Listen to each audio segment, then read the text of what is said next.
Welcome back to the ManTFup podcast. I think this is going to be episode 27, season 2. We have some special guests tonight. I'm missing my co-host, so I'm kind of flying.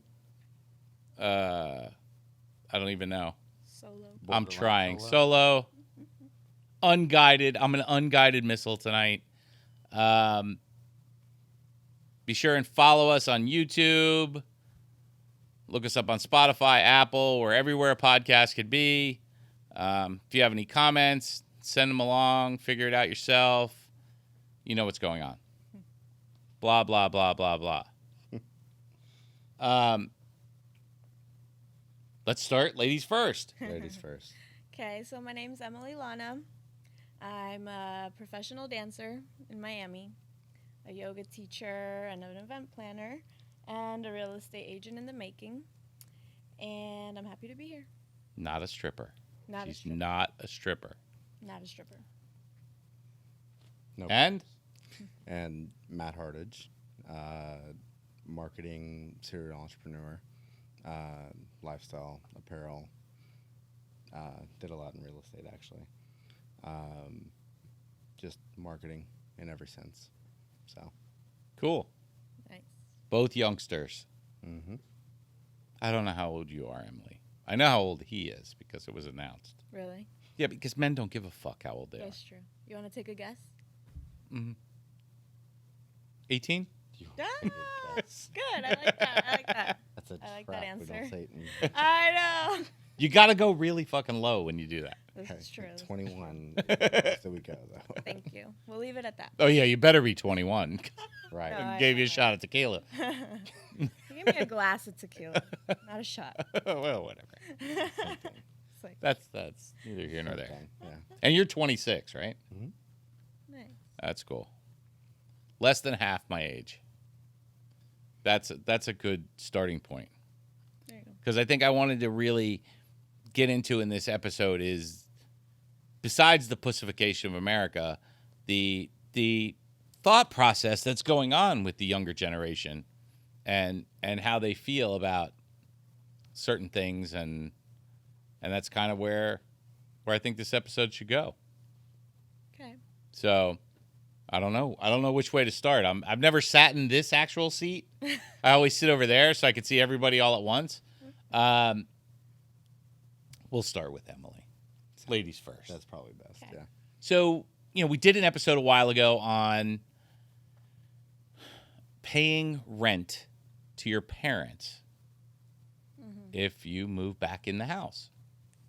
And that episode really gleamed a lot of comments in both directions. Now, I was of the thing that, look, yeah, my kid's moving back in. I'm going to charge them rent. I'm going to give it back to them when they move out.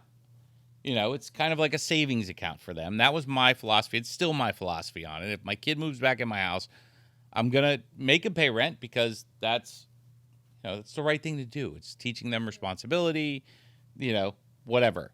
But I'm going to give it back to them in the end. But a lot of people came back like, I can't believe they're going to make us pay rent. And we didn't want to come into this world. They brought us into this world. I'm like, are you fucking kidding me? That's funny. So how do you feel about it, Emily? That's like kind of a gray area. I mean, I think there should definitely be an age limit, because you don't want to enable them to stay there forever without paying rent, and they get lazy. So I think a good age to start charging them rent is like if they're 24. I feel like that's a safe age. So you would pay rent if you moved back to your parents? I'm older than that, Oh, unfortunately. okay. Just fishing. Good fish. But yeah, I think 24 is a good age so that, After college. yeah, like, okay, now it's time to start getting responsible, going to work and all that. Being an adult. Yeah. But it's tricky. And that is like a little older also because you have to remember, which I think the older generation needs to keep it in mind, is that the economy's When you say older generation. generation, are you talking about me? I guess baby I'm just- boomers. Well, I mean, that would be me, right? Yeah. Because I'm old. Okay. You're not Just a- checking. You're Well, not you know, that older old. generation, Not you a know. boomer. No. Well, you know, Gen Xer anyways. You're the child of a boomer. Yes, I'm a child of a boomer, but I'm an Xer, so There you go. I didn't have cell phones when I grew up. The economy still wasn't as bad as it is now. I don't know. The inflation. You know, in the inflation 80s, rate was not. in the 80s, the interest rate was upwards of 20% on a home mortgage. So, you know, Until what, 84? the economy is relative. It goes up and down. It's, you know, it's all cyclical in how it moves. You know, I think right now we're living in a kind of a weird economy, but it's been there. It's been, you know, we've had recessions. I've lived through recessions and surpluses and all that fun stuff. It's gone. I've lived through a lot of it. It's changed back and forth. But let's shift over to Matt. How do you feel about paying rent if you live at home? As somebody who took a brief 4.5-month trip back home for the first time since he was 17 when he moved out, and as someone who's been working full-time since he was 11 to support the family, I was kind of offended by it, honestly, though. But at the same time, I understand that I was offended by it because I understand European culture. In European culture, you don't move out until you're married. Not a certain age until you're married. But you contribute to the household during that time. More So- than contribute, yeah. So, you know, I mean, you can call it rent or you could call it whatever you want, but you feel obligated to contribute to the household. You're not moving back No, in and absolutely. eating all the food. It's not a free ride. Yeah, No. so, But I think after I spent $125,000 on my mom's divorce, well, I feel like I could have gotten a few months free. You know, I get 2 or 3 months free in every building I Well- get a new apartment in. could your mom afford it? Yeah. Well, yeah. I guess there's gray areas there. I don't know. I think it's important that kids learn responsibility. Yeah. Definitely. You know, it's I agree. I think home and work have to be separate.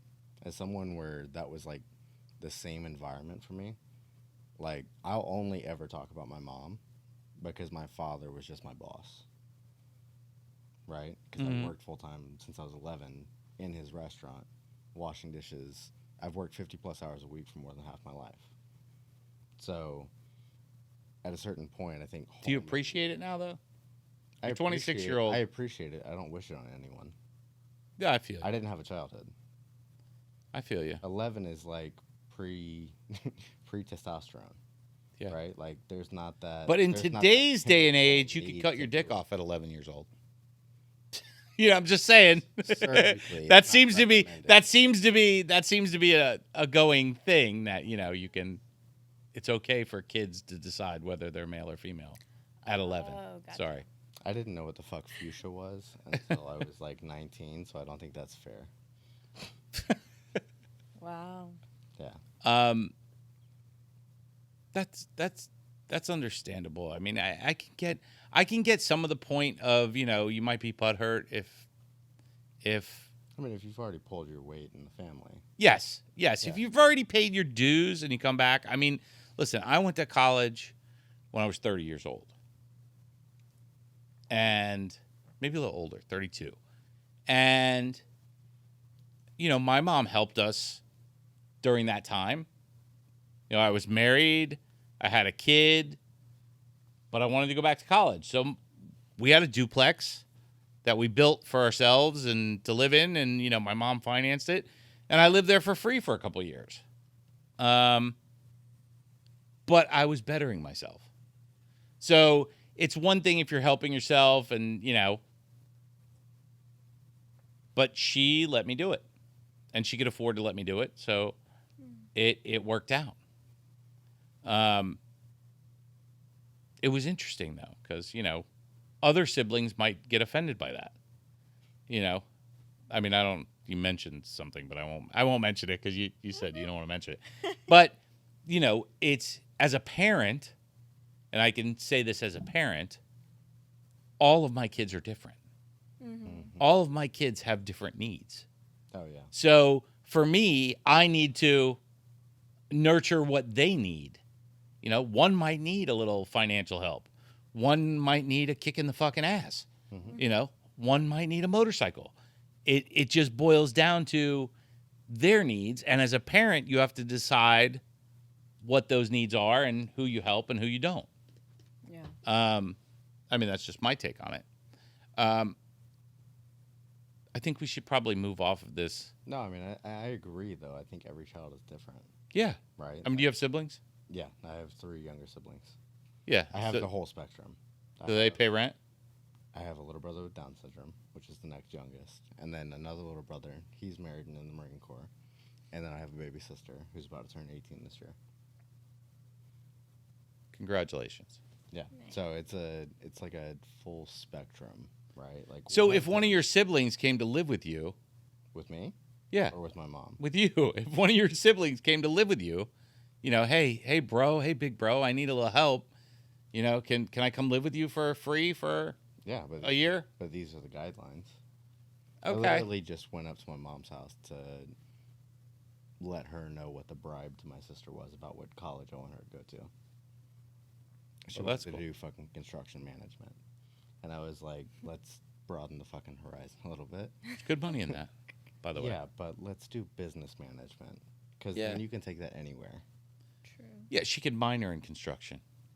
You can minor in anything. I don't care. Construction, Major needs to be- believe it or not, construction's big. How much you think they paid the construction manager on the Burj Khalifa? Let's You talk know? about how much you have to be a general contractor. 'Cause Well, the state of Georgia requires over $150,000 in liquid assets. Yeah, general contractors are tough. It's first of all, the test is like 15 fucking books. They're like 6 feet tall. The test is from 7 in the morning till 5 in the afternoon, 2 days in a row, a Saturday and a Sunday, with like a 1 hour break total for the whole day. It's a brutal fucking test. It's 3 parts: law, practical, some other bullshit. It was not an easy test. And, you know, it gives you something that you have for the rest of your life. You know, you can use that over and over. A lot of people take the test that don't know anything about construction. I happen to be the opposite. I know everything about construction. I know too much about construction. It's a pain in the fucking ass. People call me, hey, I need to do that. I'm like, just fucking find somebody to help you. You know, it's when people know that about you, they're constantly, hey, bro, Oh, people will call you for anything. my shit broke. Yeah. Well, what do I do? Call a fucking plumber. Is that what you went back to school for when you were 30? No, I have a bachelor's degree in interior design. What? Believe it or not. That's why this place looks so nice. Ah. Yeah, You did it? yeah. Okay. Oh my It's God. the gay side of me. Yeah. No, I So random. I went back to school for industrial design, which is basically everything that you use in your daily life that's not architecture. So like those radios, this phone, cars, that camera, those lights, that's all industrial design. Any product that you use falls under the industrial design gamut. And I did that for about 1.5 years, and I left that and went to interior design because I like to design furniture. And when you design furniture, in industrial design, you can implement it. If you get into, interior design, you can implement it. When you get into industrial design, you really have to go to work for a company like Motorola or Ford or something like that. And at my age, that wasn't an option. You know, it's a very hard career to kick for yourself. So I went to the interior design end, which fed right into the general contractor stuff. So, That's cool. you know, that's my little take on school at an age and getting my mom to help me out while I did it. Nice. So I believe in it, but I also believe if my 26-year-old said I want to move back home after paying rent for 5 years, I'm going to say, hey, yeah, kick me $500 a month for the bills and the food and whatever else. Yeah. You know, I know you're going to eat more and spend more than $500 a month, but I'm going to take that $500 a month and I'm going to put it in an account. Yeah, I like that. and I that's it. But definitely- you're gonna I pay. definitely like your approach better. Yeah. Because there was no receiving back what I. Well, I mean, listen, Look, I it's just don't keep a tally with anybody. everybody's got a different opinion on money. I mean, some people live by the dollar. It's a little different for certain people. Mhm. But some people are like, you're eating my food, you're paying for it, bitch. Mhm. You can't get anything wrong with that. What do you think, Nestor? My producer's over there laughing at me. He's like, "You're rambling.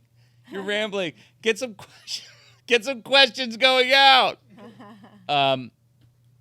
So my other big thing with your generation, I don't know about you.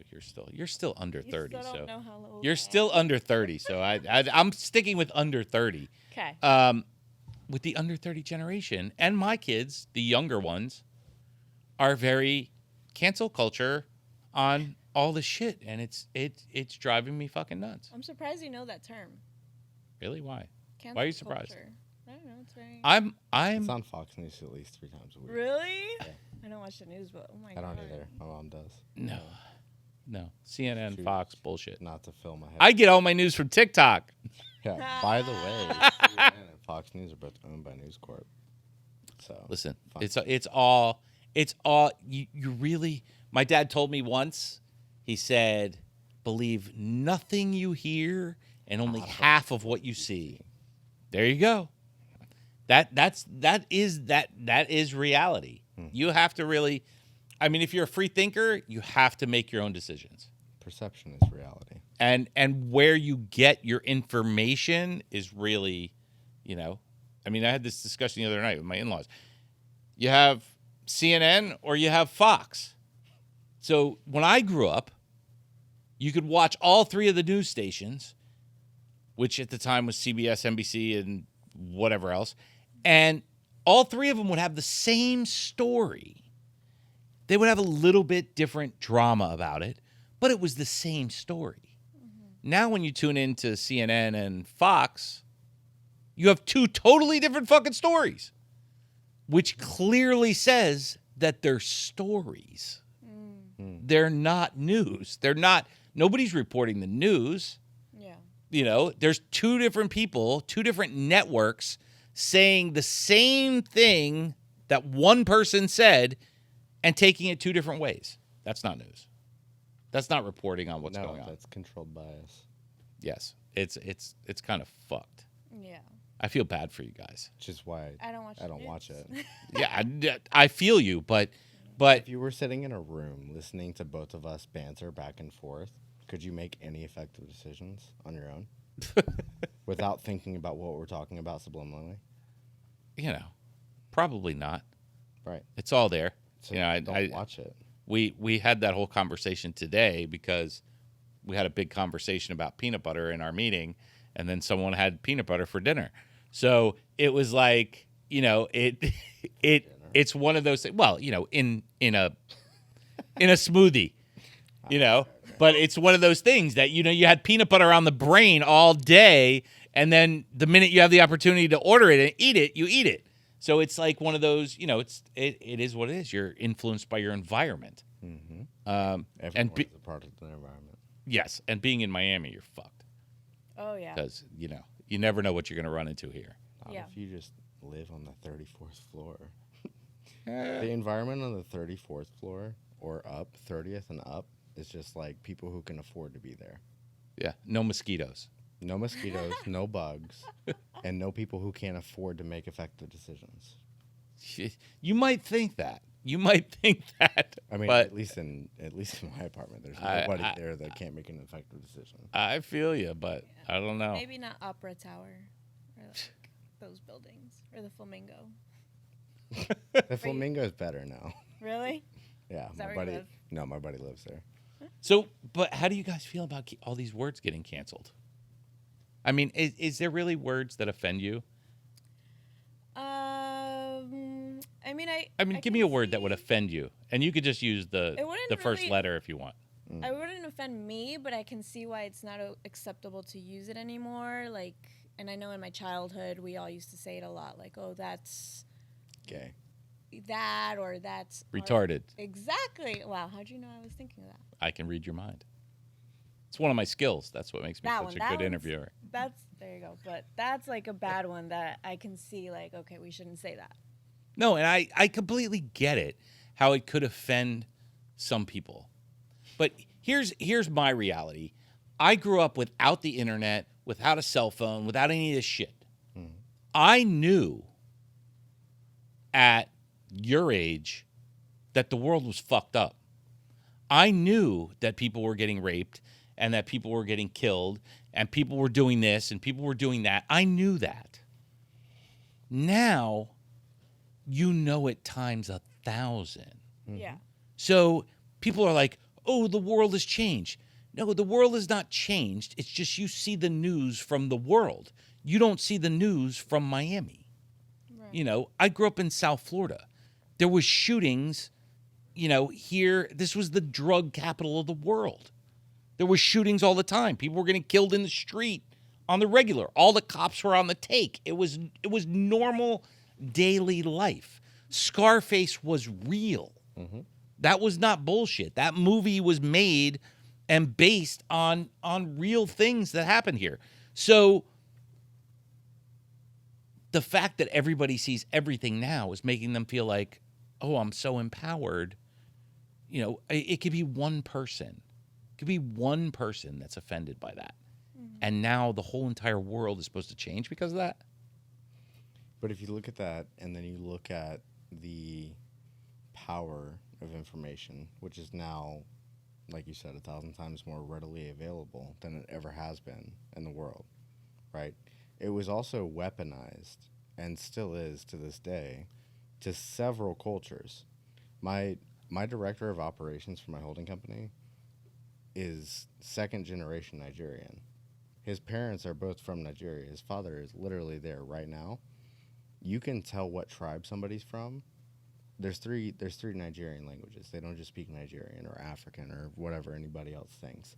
There's 3 Nigerian languages. You can tell what tribe somebody's from by what information they know.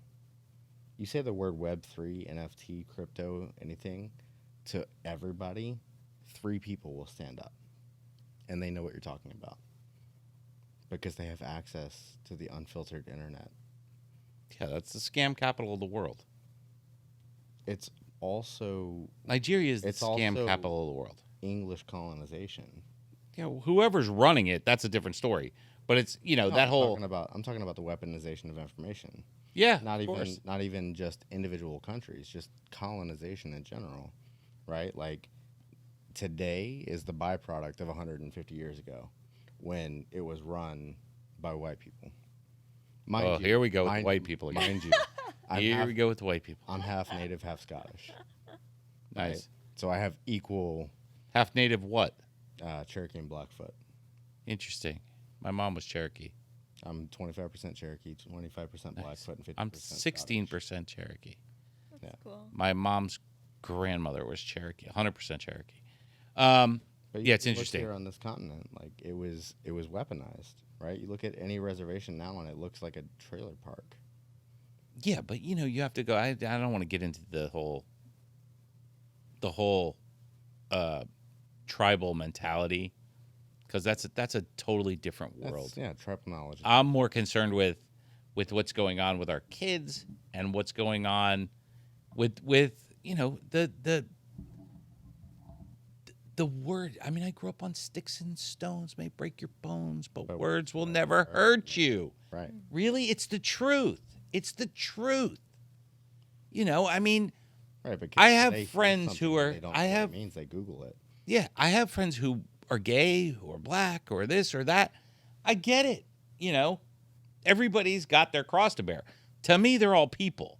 Mm-hmm. Yeah. The words I use don't make the difference in how I feel about the people. That's the culture I grew up in. You know, I actually had this conversation with somebody who was my age the other day, and I said, it's a shame that the younger generation is never going to be able to have what we have, because we grew up on Archie Bunker and all these old shows, and there was only a few networks. So everybody watched the same shows. So you can go. We did an experiment the other day on on this crazy question, which was, pardon me, do you have any blank? They're blank, right? So that was a commercial campaign that ran in the 80s, early 90s for mustard. Mm-hmm. And it's gone. So, people who are my age, if I throw a word out there or throw a statement out there, they're going to finish it for me. Kids nowadays don't have that and are never going to have that because there's too many options. You're probably never going to run into too many people that watch the same shows you're watching right now and have those things, even Beavis and Butthead. You guys know who they are, but I would bank that you didn't watch any of their early episodes. Oh, I watched all of them. Well, then you followed up on it. You like them. So, but for the most part, you have no idea. Yeah. So, when you say something like that, it's gone. And this generation's not going to have that. They're not going to have that connection. This, as much as they feel like this is connecting people, it's making you farther apart. It is. Because they realize that the lack of information is going to make you rebel. And overexposure to information is going to overwhelm you. You can't decipher enough of it. Unless you have solid, decision-making capability. If I give you too much information, how are you going to know what's important? If I only give you what you need to know, then you're good. That's your generation.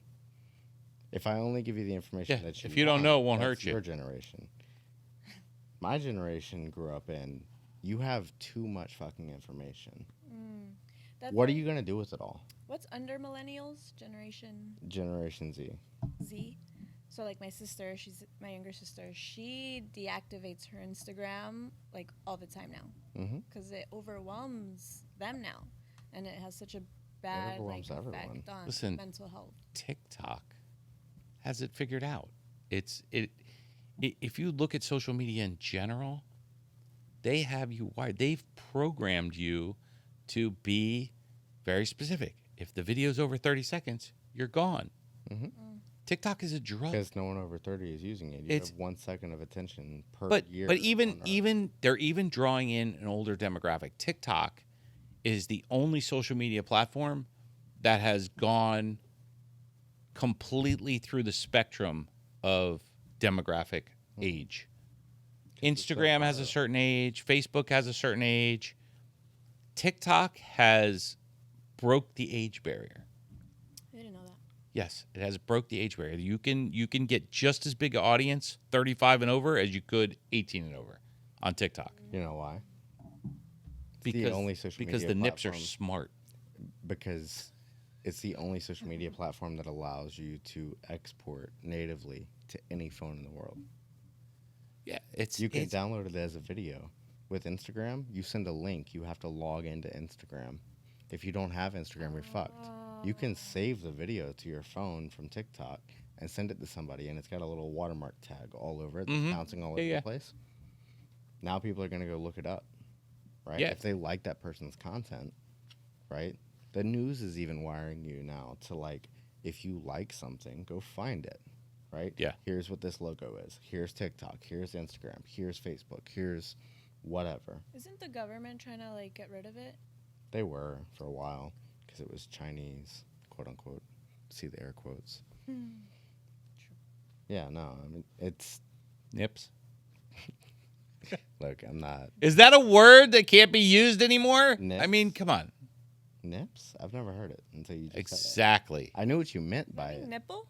No. No, it's a derogatory.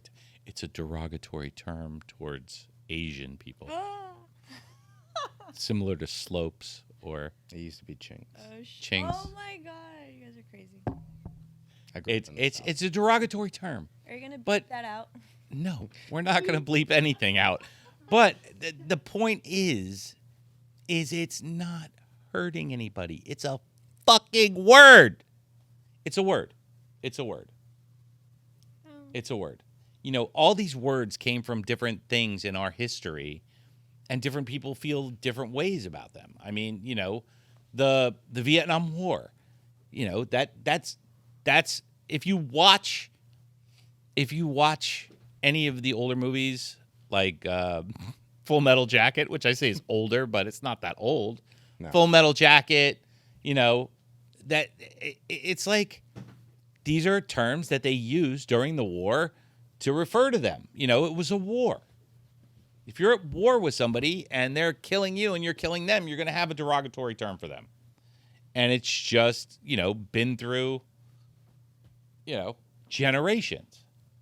And it's still very cultural. I mean, people, you've been in a Chinese restaurant, they're still very Chinese. Mm-hmm. They're still very Chinese. And I guarantee you, they have 1,000 derogatory terms for fucking white people in a Chinese fucking restaurant. Yeah, I feel When they're back there going, wow, they're saying, fuck those white motherfuckers, spit in their food. That's what they're saying. I believe that. So, it's true. It's cultural. It's cultural. Yeah, they're not It's, nice. it's I'm true. overly prejudiced towards white people, though. Why? Why? Because I've seen it. Seen what, though? I mean, it's like... Because, so I grew up in the hood in South Atlanta. Okay. Until I was 13. And I moved to the north side of Atlanta. Right? There's a fairly substantial difference in the Caucasian population on the north side versus the south side of Atlanta. Yeah, it's Georgia. Mm-hmm. So it's amplified. Yes, of course so it now is. I see everything. So now I'm like, okay, you grabbing your purse in an elevator because a light-skinned male boarded the elevator with you, that's a little racist. Why do you feel like I know that I give off the bad boy vibe, right? Why do you grab the purse when he gets on and not when I get on, right? The likelihood is that I'm probably the one that would grab it more than him. It's definitely stereotyping. It's definitely, they're But I'm stereotyping across the marketing, too, board. So we stereotype for a living, right? Like no matter what anyone tells you, we manipulate emotions and we stereotype everyone, right? There are 84 archetypes of humans, and that's it. That's it. Across any ethnicity. And I can call them all out. And I do. But white people are the most amplified, honestly, right? Because if I walk in dressed like I'm dressed right now to a gas station in Central Broward, right, where I coach football, I don't get any flack at all. You know why? Because of this. If I walk in without this right now, I will be stereotyped, and people will assume that I'm automatically going to be racist. That's interesting. See, I have a different take on it because I grew up in South Florida, and there's plenty of hoods in South Florida, and I have plenty of friends who are of ethnic persuasion, whether it be black, Hispanic, whatever the case may be. And I spent a lot of time in the hoods. I used to take my oldest to my friend's car wash all the time, which was completely hood. And I think it's more of how you carry yourself than it is how you look. Because I'll get out of a car in a suit in the hood and walk in. Everybody be standing in line buying their fucking malt liquor or fucking whatever lottery tickets. I don't have an issue. I'll walk in there with a suit getting out of a freaking $100,000 car. It doesn't fucking matter to me. It's how you carry yourself in those situations, whether they know you're comfortable or not. But do you know why they're being nice to you? Let me know. They see an opportunity to make money. Good luck with that. I was a consultant for Comcast, and I redesigned their sales. I think they see an opportunity not to get their fucking ass whooped, is what I think. They see an opportunity not to wind up in court. They're not worried about an ass whooping. It's growing up in Little Haiti, right? Like my friend is from Haiti. He lives on the border of North Miami and Little Haiti. He's my primary videographer. Greatest guy in the world. Okay. 58th Street. North Miami Avenue. Yeah, I know right where it is. Yeah, 63rd and 2nd. Okay. Yeah. No, I was a consultant for Comcast. my Southeast Regional rep thought it would be hilarious to send me 8 years ago in a suit to my to Little Haiti as my first territory in Miami, because I'm bilingual. So I went back and forth to Atlanta and Miami all the time, right? So Bilingual. You speak Creole? I speak 4 languages. You speak Creole? I speak English, Spanish, French, and Russian. Okay. And so I was sent back and forth by corporate to Miami and Atlanta. Southeast Regional rep, obviously most everybody in the office speaks Spanish. He thought it'd be hilarious to send me to Little Haiti as the only white guy in the office in a suit. But you spoke French, so you could get along. I can speak enough to understand what's going on around me. Yeah. Well, that's like Spanish and Cuban. No, Creole's like Spanish and not any other language in the world. Yeah, I know Creole. Or French and not any other language. Yeah. Yeah. Yeah, it's like French. And so I went there, but by 5 or 6 o'clock when the sun starts going down, it doesn't matter. You need to be not there, right? They all treated me with respect. And I go back dressed like this now, and it's like, okay, I grew up there. They think that I grew up there. Mm-hmm. You show up with a suit and a $100,000 car, and they're like, okay, this guy's going to sue me if I say the wrong thing to him. And I've asked about the mentality. Because when I go back dressed normally like I normally dress, T-shirt and jeans, right, and enough in shoes to pay anyone's mortgage, right, they automatically look at me like, okay, maybe this guy actually grew up in a cultured area, right? And so I can talk to them freely. If I show up in a nice suit or any suit, right, 2-piece, 3-piece, whatever, they will not talk to me about whatever I don't want to talk about. But if I show up dressed like this right now, they'll talk to me about anything in the world. They'll ask me how my day's going. They want to know everything about my family. They want to know everything. That's an interesting take on it. Mm-hmm. See, I've never been any place in Miami that I felt unsafe or uncomfortable. You know, mind you, I'm not going to go to Liberty City during a riot. Mm-hmm. But for the most part, I've owned properties in Liberty City. I had no problem going there any time of day, night. Didn't bother me because it's my home. Now, a German tourist makes a wrong turn getting out of 36th Street and Lejeune and winds up in Liberty City. They're getting taken for a ride. Mm-hmm. You know, that's just the way it is. I think it's a lot about how you carry yourself. I think it's 100% how you carry yourself, but I also think a lot of it is based off of appearance. You eat with your eyes before you eat with your mouth. Yeah. So I would be willing to bet that we did the same with humans. Yeah, I think yes. I'm yes and no. Yes and no. They're going to know if you're a mark just from the way you look. But I think the smarter people in those areas are not going to jump to conclusions. But have you guys run into any weird stuff in Miami since you moved here?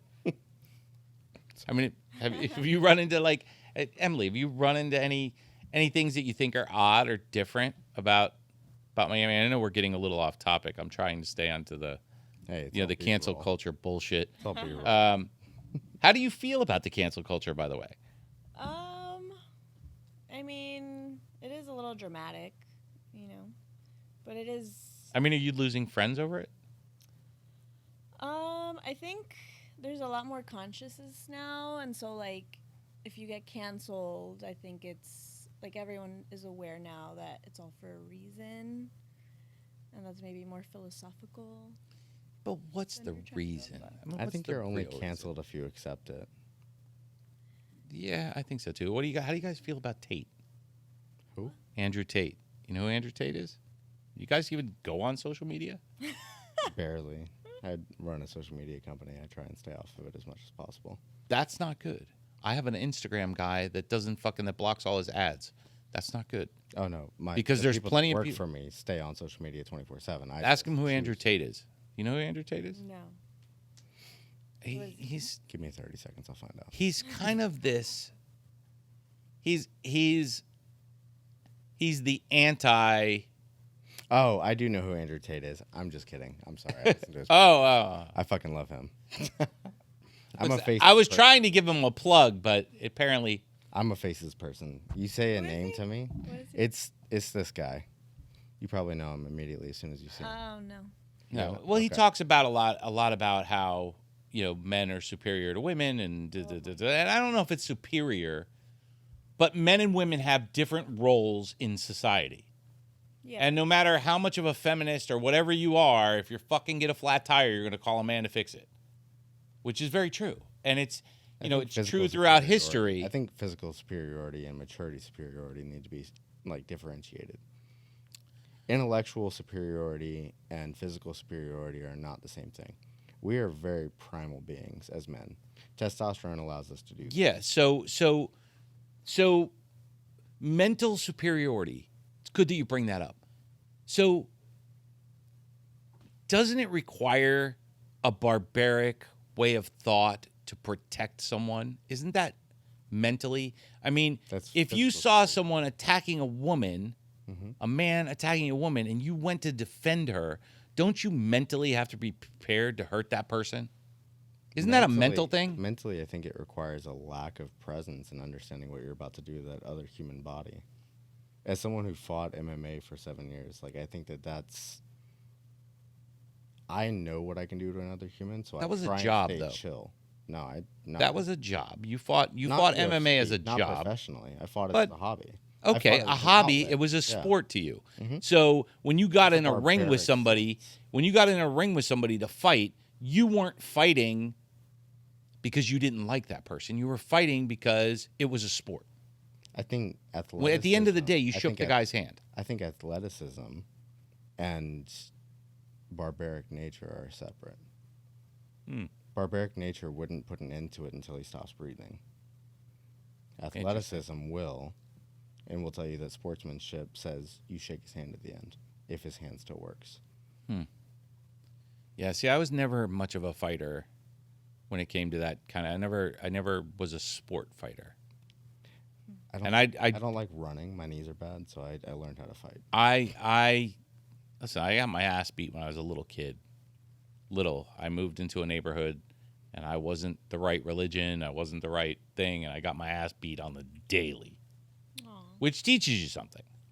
true. It teaches you how to be tough, and it teaches you what you want to do. And, I do everything I possibly can to avoid a fight. But if I saw someone hurting a man hurting a woman, I'd kill him. If somebody touched my daughter, I'd kill him. Yeah. I That's the didn't difference learn. I between- didn't learn to fight to box. It's like that. Oh, we didn't learn how to fight. You know, box. I learned actually- to make map first. I actually that's not true because I actually was involved with a woman when I was younger, and her older brothers had to prove themselves. And there was 3 brothers. The oldest one I never got into a beef with, but the 2 younger ones first started with the middle one, and he pretty much he submitted. After a couple blows, he was done. All right, we're good. You're tough enough for my sister. The youngest one, I never wanted to fight with him. Never wanted to fight him. He walked out, followed me out of the house, and I was in the car, and he broke the window on the car. I still have the scar from the glass that went into my arm. And I got out of the car, and I just went berserk. Because I don't want to fight to and I ended up having to hide from the dad because he wanted to kill me. I mean, I was young. I was 19 years old. He wanted to kill me because I sent the kid to the hospital. But they pushed me to the limit. Mhm. And, that kind of stuff is, That's where the barbaric nature, though, kicks in, though. It's yeah. survival So, instinct. again, Thriving. isn't that a instinct. man thing? It is, yeah. That's a man thing. Because women will So- be diplomatic about it. So Sometimes. the women are going to come to a man for that thing. Yes, I mean, I met plenty of tough women. There's plenty of tough women out there, and there's plenty of them that can hold their own and fight off anything. But it's still, we're inherently different. You know? Think, Yeah, I think that being diplomatic is an alpha trait, though. I think your ability to control your anger long enough to have a conversation with somebody and reason with them is a sense of control more than they have. Of course. Right? Yeah. It's barbaric and uncivilized to just go straight to fighting. Correct. Right? Correct. I totally believe in that. And even more barbaric and uncivilized to go straight to shooting. Yeah, Unless they straight to it, yeah. There's a handful of things that warrant going straight to shooting, in my opinion. I mean, if you put your hand on somebody, you're going to get, Fucked I mean, up. it's just, You're gonna get it's fucked that, up. it's that aggression that that you have to, But and there's a it's- lot of that down here. It's the physical superiority. Men are inherently, because of our muscle fiber difference, physically superior. Not in an offensive manner, but physically superior to women, right? Our muscle fiber is built different than women's muscle fiber. However, if you put a man on one of those machines that replicates, I mean, didn't we just prove that by the Giving girl who birth. beat the guy who was a girl who beat everybody's record in the swimming? Yeah. Isn't that kind of like cheating? it's cheating? It's fucking cheating. You're a goddamn dude. You still. It's naturally just that simple. produce testosterone. You know, it's that simple. Yeah. Yeah, but I mean, if you put a guy on a table right here and put one of those mats on his abs that replicates giving birth, that dude is a fucking pussy immediately. Absolutely. Women are tough as nails in their way, and men are tough as nails in their own. Mm-hmm. But there's still men and women. There's not 47 others. Right. Right. Yeah, I get what you're talking about. I mean, There's there not are- 47 others. I mean, yeah, there's only 2. Yeah. It's crazy what's happening now. Yes. So this goes back to the cancel culture, right? Yeah. That's too far. As two 26-year-olds, I mean, what words do you feel are that you just don't want to hear? And is there some way that you can't hear them? Like, do you have to? I mean, you're not going to tune into somebody. You're not going to watch a show or listen to a podcast or anything else that is going to offend you, right? So you have a choice. Yeah. I think there's a choice in just getting offended. I don't get offended by anything. Like, your actions have no impact on my life until they do, and at that point I start acting barbaric. Like, I'm just not going to get upset. It's not worth the energy to me, in my opinion. It's not worth the energy for me to get upset and feel hurt by something that you say, right? Because I have the emotional maturity to say, is it true? Is it not true? Right? If it's not true, it doesn't fucking affect me. If it is true, then I go into a self-evaluation, and I'm like, okay, do I like this about me or not? Yeah. If not, cool. Fix it. If it is true, cool. Fucking accept it. Yes. Like, at the end of the day, The truth hurts. You don't have to correct somebody else, right? Like, that's not your job to correct someone. You're absolutely right. And it's listen, I understand that if I'm in a church, I shouldn't say fuck. It's Right. like I'm happy it's you understand. one of those things. I shouldn't scream out, "Hey, the priest is diddling the altar boy." I shouldn't scream that out in church. And you know what? I refrain from doing that. And that's because of the environment that I'm in. But that doesn't mean I can't say it. That doesn't mean I can't believe it. I mean, listen, it's been proven 1,000 times. The Catholic Church is a little screwy. Priests are a little. So, that's a proven thing. It's also proven that some people are racist. Mm-hmm. So what's the difference? People have beliefs, and they have their little world that they live in. And if they hear something from outside their world that offends them, they can just go away from that outside world that offended them. They don't need to try and manipulate those people's beliefs. But do you know what the psychological reasoning for it is? Like, from a very Yeah, the pussification of America. the clinical standpoint. Like, you can bring psychologists on here and they will agree with it. The human nature is to demonize that which we don't understand. Right? Of course. So the idea of demonizing anything, race, culture, religion, anything like that, is simply from a lack of understanding of it. I've studied every mainstream religion, and I grew up as a Christian and a Catholic. I grew up half Baptist, half Catholic. We don't dance, but we drink on Sundays, right? Mm-hmm. Like, I've studied everything. I've read the Quran front to back. I've read the Torah front to back. I've read everything front to back. Let me ask you this. Do you agree that they're all the same book? They are. That's my point. Exactly. But you ask a Southern Baptist that, Oh, I know. and they're like, "Oh, the fucking Jews." But I don't blah, blah, care. blah, blah, blah. They can believe whatever they want to believe. It But they're gonna doesn't sit there and gossip about each doesn't other. and that goes affect against my the Bible, life. too. Right. Thank you. Yes. It doesn't affect my life. But it here's comes the from a whole lack point. of understanding. If I say, something derogatory about religion or this or that, don't listen. It's not part of your life. It's not, it's what I believe in is what I believe in, and what you believe in is what you believe in. And that's what's made America what it is. But I think there's certain things like, I don't think any of us on camera are going to say the N-word, let alone with a hard R. I've had many debates on that, and we have said it a few times on the show. But We or yes? no, we've had black people on the show. We've had football players. We've had, it's. I get it. I get. That word was architect to be insulting. It was, and That's what I'm of the belief. I'm of the belief that if you want to eradicate something, you don't use it. I think there's certain. That's words just my that are- thought on it. I think there's certain words that are culturally acceptable, and I think there's some words that are culturally unacceptable. Do I think that I'm going to be offended by somebody else saying a word? Like, somebody says cracker, and I don't, start... Somebody says engine, and I'm not, freaking the fuck out on them. Right? Whoa. Right.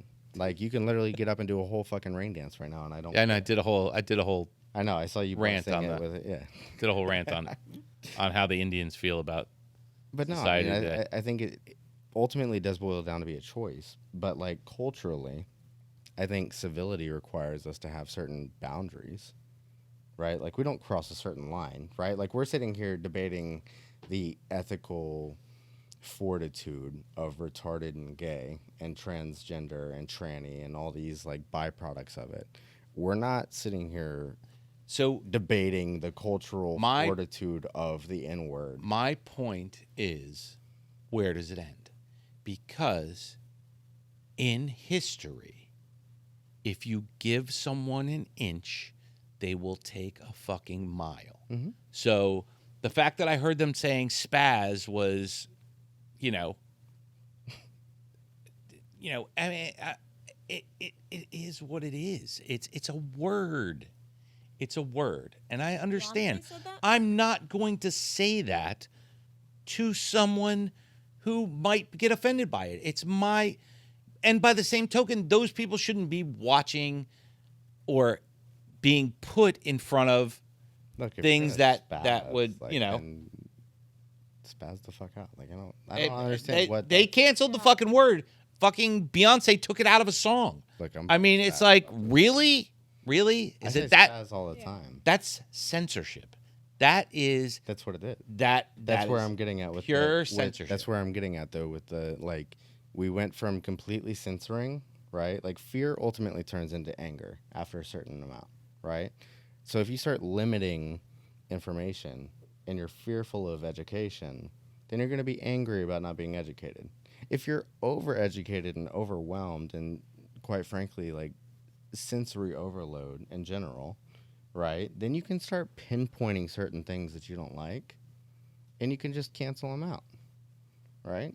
Yeah. I mean, if you just give them too much information, they're going to start narrowing themselves. It's choice. It's choice. If you don't like me, you don't have to hang out with me. Yeah. If you don't like my show, you don't have to listen to it. It's my body, my choice. You heard it right from the conservative. First of all, you better stress on that conservative bullshit, okay? Because I totally believe that it's a woman's choice to do whatever it wants. I'm so in the middle, you can't even imagine. I'm not giving up my fucking guns, and I think women have the choice to do with their body what they feel. It's their body. Right. I don't care what they do with it. I want to be able to. I mean, sometimes I like what they do with it. I want to be able to carry it's my just gun and smoke weed at my gay friend's wedding in the midst of an. That's fine with me. That's fine What? with me. It doesn't matter. It's not a direct reflection on my life. And I think if you want to change genders too, I think that's okay. You know, however, if you want to compete in regulated fucking sports, no, you have to compete in your born gender. Correct. That's 100%. That's 100%. That's so weird. If Michael Phelps suddenly decided that he wanted to be a 6'3" female and let her compete against women, right? Like really weird. Yeah. they do different form swimming, anyways. Right? It doesn't make sense. It doesn't make sense. It's not fair to the people who spend their life, training for these things. It's just not fair. Yeah. I mean, you're going to take a bunch of football players and put them in the female league?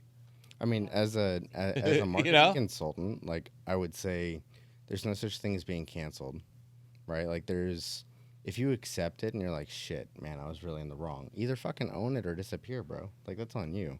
But at the end of the day, like the more people talking about you, the better. Like that's free marketing. There's no such thing as bad press. There's no such thing. Everybody's seen Wolf of Wall Street at this point, right? Like that Forbes article made his fucking career.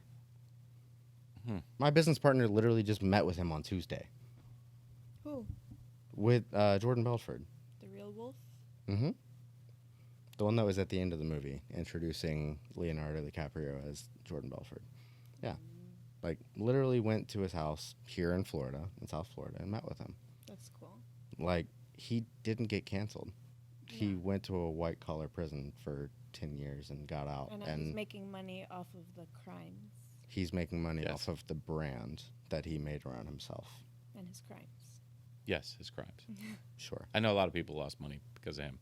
But it is what it is. He was an opportunist. Yeah. He exploited a loophole. Mm-hmm. Which, good, bad, ugly, he was a business guy. He wasn't a smart business guy. He was a lucky business guy. If he was a smart business guy, when he had the fucking option to walk away, he would have fucking walked away and bought fucking real estate. I think he was an intelligent, impulsive businessman. Listen, he understood saw an opportunity and he took it, and he had an opportunity to walk away, and he didn't. Mm-hmm. I mean, it's never. And he lost everything because of it. Money, you never have enough of money. If you see it right there, you're yes, just going to go for but it. If you're a smart business guy, you go, hey, looks like the market's going to tank. I'm going to take all my money out of there, and I'm going to put it over here and do this for a while and make money over here. That's not what he did. He wanted to stay in that thing. He could have took his $400 million and bought real estate, and at the time, what was it mid-90s when he did this? Early 90s. If he would have took that $400 million and bought real estate, he'd be worth $5 billion today. With an additional 50. He would have been worth 50. Yeah. Between 92 and 2022. He could have walked away. He could have walked away and reinvested. Yeah. So, to me, he's not a smart businessman. He's an opportunist. And he took an opportunity to make this money, and then he thought he was a god. I think that it's the perfect example of what happens when you are doing whatever you're doing for money, right? Like, the people that work for, like, my core team is 5 people. Their entire job is to make sure that our people are happy and that we're getting paid for what we're doing. Because I don't give a fuck about the money at all. It's not about the money for me. It's all about, like, I love what I do, and I'm really fucking good at it after 12 years. So I do what I do, and I teach everyone else how to do it at a certain level, whatever level it matches for them.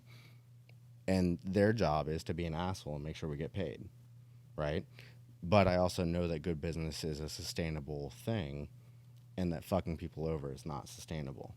That is the truth. That is the truth. You're going to run out of marks at some point. Mm-hmm. Anyways, I think this has been a fantastic show. I'm glad you guys came on.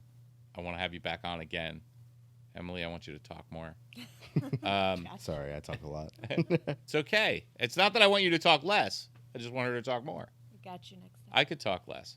Thank you guys for coming in. Remember, follow us, share us, do all those fancy things you have to do to watch our podcast and hear our podcast. Follow, share, hashtag, retweet, tag. We're going to have a very good second season. Thank you guys. Thank Absolutely. you. Thank you for having us. Thank you guys. Peace.